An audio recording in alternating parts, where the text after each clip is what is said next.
Good morning students. आज की class में हम अपने इस चैप्टर को ऑलमोस्ट कंप्लीट करेंगे। चैप्टर का नाम था आपका अकाउंटिंग इक्वेशन। कल की क्लास में बच्चों हमने प्रीवियस क्लास में अपना पढ़ा था अकाउंट्स कैसे बनाने हैं आपको। एसेट अकाउंट और लाइबिलिटी अकाउंट, ये दो ही समझे थे बच्चों। एसेट अकाउंट में फॉर्मेट क्या था, ये वाली साइड जो होती है डेबिट साइड और ये वाली क्रेडिट साइड, पर्टिकुलर अमाउंट। जो एसेट होती है बच्चों डेबिट में इंक्रीज की जाती हैं और क्रेडिट साइड क्या की जाती हैं, डिक्रीज की जाती हैं। यानी कि जिन ट्रांजैक्शन की वजह से एसेट की वैल्यू इंक्रीज होगी वो सब डेबिट में लिखी जाएंगी, जिन ट्रांजैक्शन की वजह से डिक्रीज होगी वो क्रेडिट में लिखी जाएंगी। ऐसे ही लाइबिलिटी में उल्टा होता है, जो इंक्रीज होगा वो सारा क्रेडिट साइड आएगा, जो डिक्रीज होगा वो सारा किस साइड आएगा, डेबिट साइड आएगा। ये चीज़ें याद रखना बच्चों, ये बेसिक चीज़ें हैं कि एसेट इंक्रीज किस साइड होती है, debit side, decrease credit side. उसके बाद लाइबिलिटीज इंक्रीज किस साइड है, क्रेडिट साइड, और डिक्रीज डेबिट साइड। जब बच्चों आप अकाउंट बनाते हो, जो डेबिट है इसको 2 लगाकर स्टार्ट किया जाता है, 2, उसके बाद ट्रांजैक्शन लिखेंगे, क्या ट्रांजैक्शन में क्या हुआ था, और क्रेडिट में लिखा जाता है बाय लगाकर। जो रीजंस हैं, डेबिट में 2 और क्रेडिट में बाय लगाकर। तो इसी पर बेस्ड मैं इलस्ट्रेशन स्टार्ट कर रहा हूं बच्चों। Illustration number 17। आपकी जो इसके पीछे की इलस्ट्रेशन है वो मैं पेंडिंग कर रहा हूँ, थोड़ी देर बाद वो आपको करवा दूंगा मैं। Illustration number 17, open T shape account. ये जो अकाउंट है बच्चों, एक साइड डेबिट एक साइड क्रेडिट, ये किसे क्या बोला जाता है, टी शेप। जब आप टी बनाते हैं तो कैसे बनाते हैं, ये साइड होगी, ये साइड होगी, ये साइड क्या होगी डेबिट और ये साइड क्या होगी क्रेडिट। तो ये क्या है, टी शेप अकाउंट है बच्चों आपका। तो open a T shape account of furniture. पहले ये चेक करो फर्नीचर होता क्या है, एसेट होता है, लाइबिलिटी होता क्या है। तो बच्चों फर्नीचर क्या होता है, हमारा एसेट्स होता है। तो यानी कि हमारा जो एसेट में अकाउंट बन रहा है वो किसका अकाउंट बनेगा, फर्नीचर। तो आपको लिखना पड़ेगा यहाँ पर फर्नीचर अकाउंट।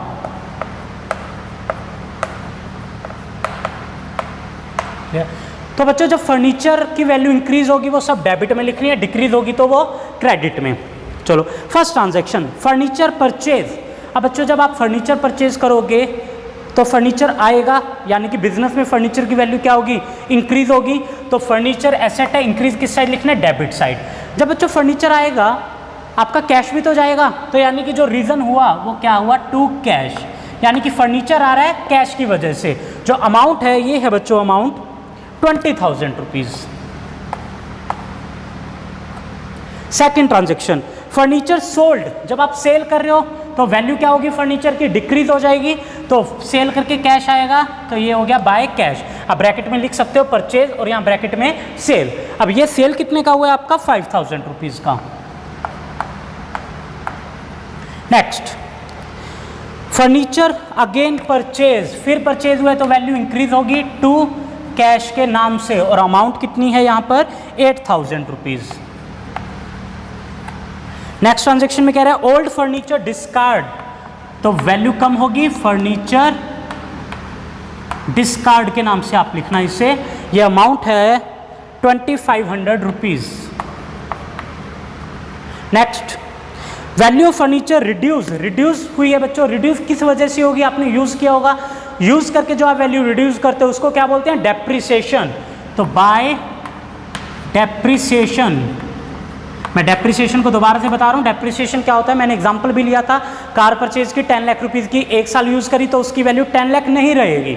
सपोज उसकी वैल्यू 8 लाख रहेगी, जो 2 लाख कम हुई है वो यूज़ की वजह से हुई है। तो यूज़ से आप वैल्यू रिड्यूस कर रहे हो तो उसे क्या बोला जाता है, डेप्रिसिएशन बोला जाता है, TION। ये जो डेप्रिसिएशन लगा है वो लगा है 2,000 रुपीज़ का। ये ट्रांजेक्शन थी बच्चों, ये सारी ट्रांजेक्शन हमने कर दी। अब इस अकाउंट को क्लोज करेंगे, क्लोज कैसे करेंगे वो सीखते हैं। देखो बच्चों सबसे पहले दोनों साइड का टोटल करो। इस साइड का टोटल कितना बन रहा है, 28,000 रुपीज, और इस साइड का जो टोटल बन रहा है वो बन रहा है आपका 9,500 रुपीज। ये हो गया टोटल। क्लियर।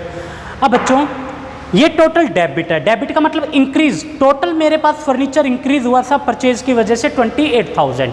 9,500 का है टोटल डिक्रीज, यानी कि बच्चों मेरे पास ये एसेट थी 28,000 की, इसमें से कम टोटल मिलाकर कम कितनी होगी 9500 की, यानी कि अभी भी मेरे पास ये एसेट बची हुई है, कितने रुपए की बची हुई है बच्चों, ये आपका आंसर जो इसका डिफरेंस आएगा इन दोनों का डिफरेंस वो कितने का आएगा बच्चों 18,500 रुपीज़ का।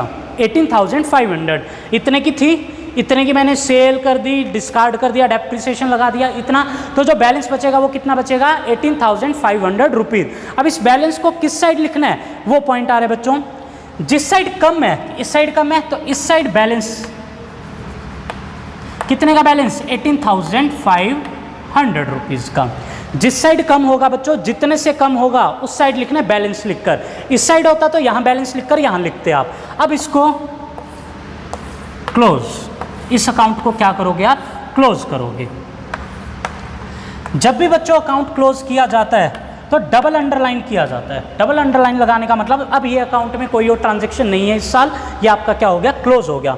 तो इस साइड का टोटल 28,000, इस लाइन के बाद का टोटल करना है और यहाँ इस लाइन का टोटल करना है 95 और ये कितना 28,000। तो याद रखना बच्चों जो क्लोजिंग वाला कॉलम होता है उसमें अमाउंट दोनों में क्या रहेगी आपकी बिल्कुल सेम ही लिखनी होती है। तो दोबारा सुनो बच्चों, आप बना रहे थे फर्नीचर अकाउंट, फर्नीचर आपकी एसेट है, डेबिट होगा इंक्रीज, क्रेडिट होगा डिक्रीज।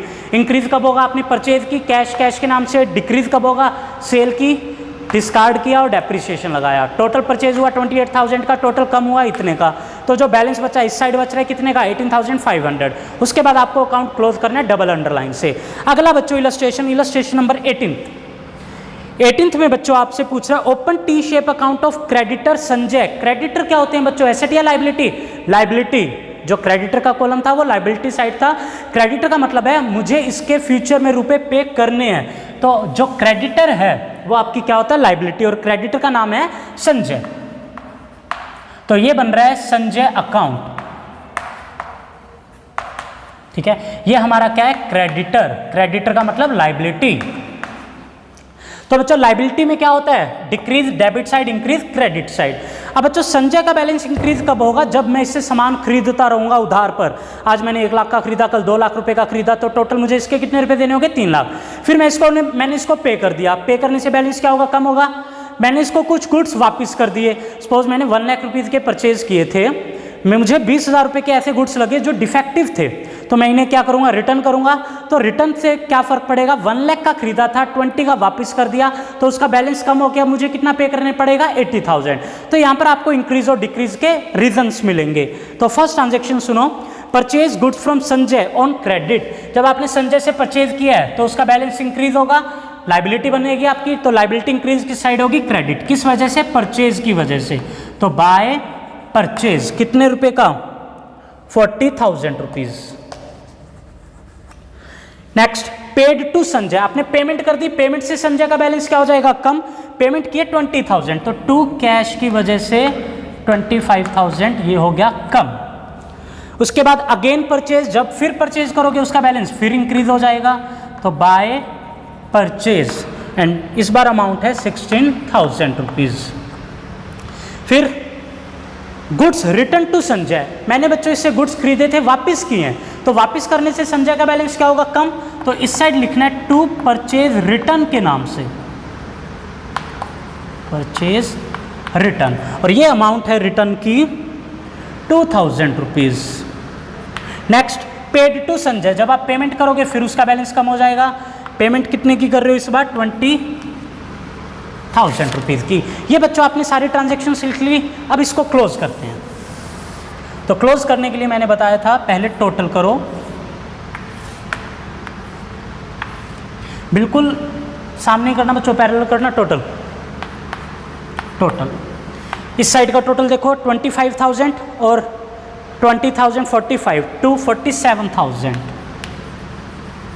और इस साइड का 40 प्लस 16 ये हो गया 56,000।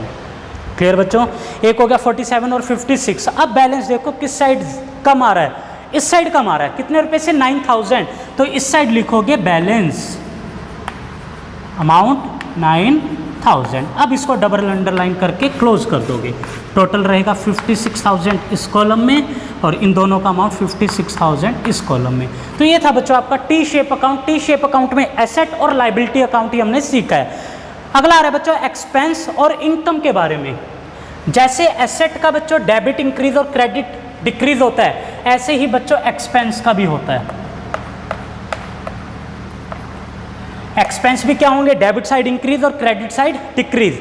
ऐसे बच्चों जो लाइबिलिटी होता है, लाइबिलिटी का क्रेडिट में इंक्रीज होता है और डेबिट में डिक्रीज, ऐसे ही इनकम का किया जाएगा बच्चों।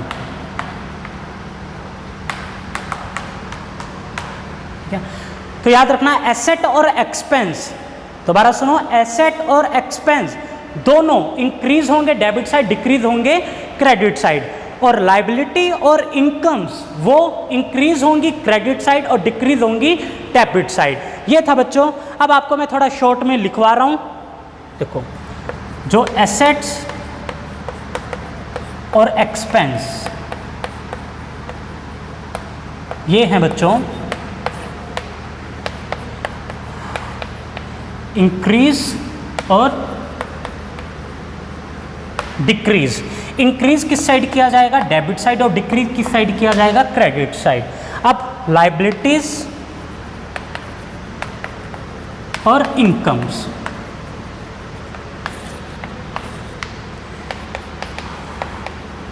इंक्रीज और डिक्रीज। जो इंक्रीज होगी वो क्रेडिट साइड होगी और डिक्रीज होगी जो डेबिट साइड होगी।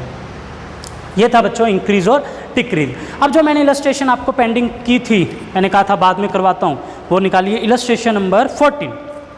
इलस्ट्रेशन नंबर 14 में बच्चों आपसे पूछा जा रहा है on which side will the increase in the following account be recorded. आपको इंक्रीज बताना है। अगर आपको पॉइंट एसेट या एक्सपेंस का है तो इंक्रीज किस साइड होता है, डेबिट। अगर पॉइंट लाइबिलिटी और इनकम का है तो इंक्रीज किस साइड होगा, क्रेडिट साइड। सबसे पहले कैश, कैश एसेट होता है तो इंक्रीज किस साइड होगा, डेबिट साइड। मशीनरी एसेट होता है डेबिट साइड। डेटर एसेट होता है डेबिट साइड। क्रेडिटर लाइबिलिटी है तो क्रेडिट साइड इंक्रीज आएगा। प्रोप्राइटर, प्रोप्राइटर का मतलब है बच्चों कैपिटल, पार्टनर, ओनर। जो बच्चों ओनर बिजनेस में कैपिटल लगाता है वो क्या होती है, बिजनेस के लिए लाइबिलिटी होती है। आपने पढ़ा था बच्चों business entity concept, business and businessman both are separate from each other. जो कैपिटल है वो ट्रीट की जाएगी लाइबिलिटी और जो ओनर है वो माना जाएगा क्रेडिटर। तो यानी कि जो ओनर है वो फर्म के लिए क्या है, क्रेडिटर यानी कि लाइबिलिटी। तो लाइबिलिटी किस साइड इंक्रीज होती है, credit side. Rent receive, receive हो रहा है, रिसीव हो रहा है तो वो क्या है, इनकम, इनकम मिलती है तो इंक्रीज किस साइड होगी, debit side, credit side. Salary paid, पे कर रहे हो तो पे करना क्या है, एक्सपेंस, एक्सपेंस इंक्रीज किस साइड होगा, डेबिट साइड। इंटरेस्ट रिसीव, मिल रहा है, इनकम है, इनकम इंक्रीज कहाँ होगी, क्रेडिट साइड। तो ये थी बच्चों इलस्ट्रेशन नंबर 14। सेम इलस्ट्रेशन रहेगी आपकी 15।